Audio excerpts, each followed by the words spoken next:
Akhil breakup తర్వాత Nagarjuna first reply. Tollywood మన్మధుడు అక్కినేని నాగార్జున గత 2 వారాలుగా ఎంతో ఒత్తిడి అనుభవించారు. నాగార్జునకు ఈ 2 వారాలు కెరీర్ పరంగానే చాలా గడ్డుకాలం అనుకోవాలి.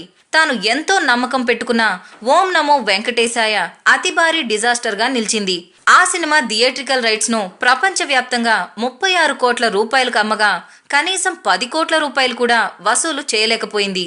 ఓం నమో వెంకటేశాయ సంగతి అలా ఉంటే తన గారాల ముద్దుల చిన్న కొడుకు అఖిల్ పెళ్లి రద్దు వ్యవహారం కూడా నాగ్ను బాగా డిస్టర్బ్ చేసింది. ఈ క్రమంలోనే నాగ్ గత 2 వారాలుగా మీడియా ముందుకు అస్సలు రాలేదు. ఇక ఫ్రెండ్స్ తో పాటు తనకు అత్యంత సన్నిహితులకు కూడా ఫోన్ టచ్ లో కూడా లేకుండా పోయాడన్న వార్తలు వచ్చాయి. ఈ బాధ నుండి ఇప్పుడిప్పుడే కోలుకుంటున్న నాగ్ తన పనులతో బిజీ అవుతున్నాడు. ప్రస్తుతం రాజుగారి గది 2 షూటింగ్ కు హాజరవుతున్నాడు. ఇక అఖిల్ శ్రియ బ్రేకప్ తర్వాత ఎట్టకేలకు నాగ్ తన సోషల్ మీడియాలో ఫస్ట్ టైం స్పందించాడు. ఎప్పుడూ సోషల్ మీడియాలో ఎంతో యాక్టివ్గా ఉండే నాగ్ ఇటీవల అస్సలు స్పందించలేదు.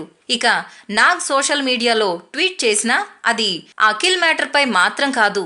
రాజుగారి గది 2 షూటింగ్ స్పాట్ లో తీసిన ఫోటోలను తన ట్విట్టర్ అకౌంట్ లో పోస్ట్ చేసిన నాగ్ బ్యాక్ ఇన్